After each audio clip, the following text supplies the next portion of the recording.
So hi again, everybody. To reintroduce myself, I'm still John Jersin, still a product manager on Google Analytics. We've been hearing a lot about testing and landing pages. I'm going to talk about one component which was mentioned, which is speed. Why is it important for your sites to be fast? This is about conversion optimization.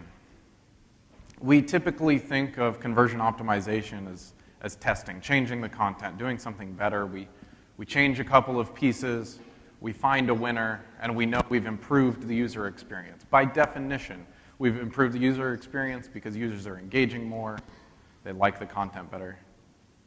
But some of the important changes are invisible. Not all of the user experience is about the pictures and the text on the page. Again, we got to make that first impression, and we need to make it quickly. So it's important to make sure you're optimizing everything, not just what's visible. But page speed is important here.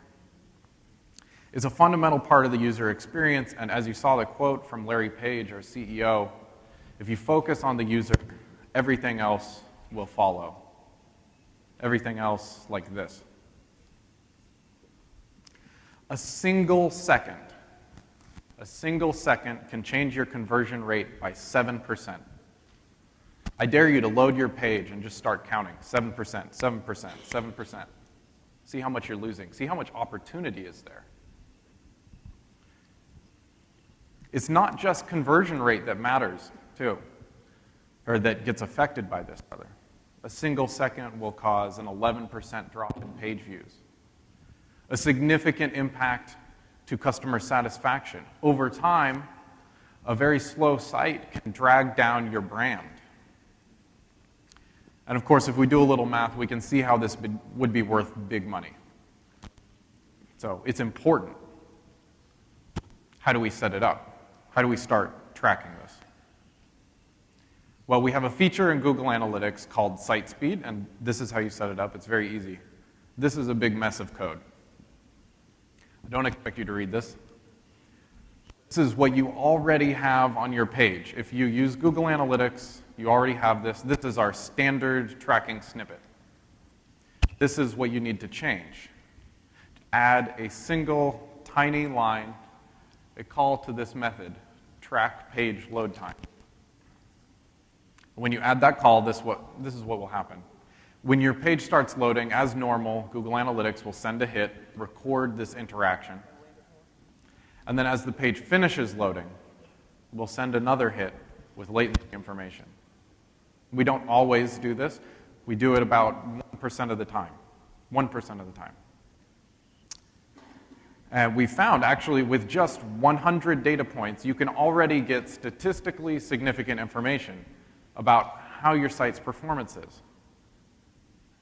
Start figuring out how to make improvements. So how does this work in a real business? How easy is this to do? Let's look again at Amari. Love these guys. They looked at their page load times. On the left-hand side here, on the left-hand side, you can see all the pages on the website that users went to. And then just one column over, you can see the load time for each one of those pages. So you can prioritize like this. Amari went a little bit further. They looked at landing pages, too. These are pages that are at the top of the funnel. And they saw one landing page in particular, this big, long URL. And they realized this is their site, so they realized, hey, this landing page, this is the top of our funnel for our deals flow, our special deals. It's this page.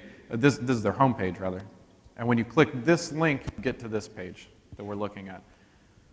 It shows you a set of deals that you can get on Amari, and they want people to click on this link. They want people to buy these deals. But the deal that nobody wants is waiting forever and nothing happens. So this is what they did about it. They went to this tool, pagespeed.googlelabs.com. They took that big, long URL, and they pasted it into this tool.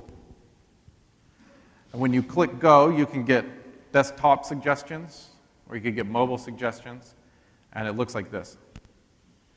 In the top right, you get a score. Amari got a 62 out of 100. Not bad, but definitely room for improvement. And on the left side, you get a variety of suggestions, a variety of problems with your site, actually. They had a few high-priority problems, and you don't want high-priority problems. So they picked a few of these. They clicked through on these links. They learned more about what they could do. There's a lot of information here right in this tool about how to get these things done. There's tools that you can find online easily that'll help you fix some of these problems in minutes. So Amari fixed some of these problems. Again, they started out with a score of 62, about a 9-second load time, and they changed some things. They removed white space from the HTML. No sense in sending a bunch of tabs and spaces to your users. They just want to see the pictures and the text. They used minimized versions of JavaScript libraries.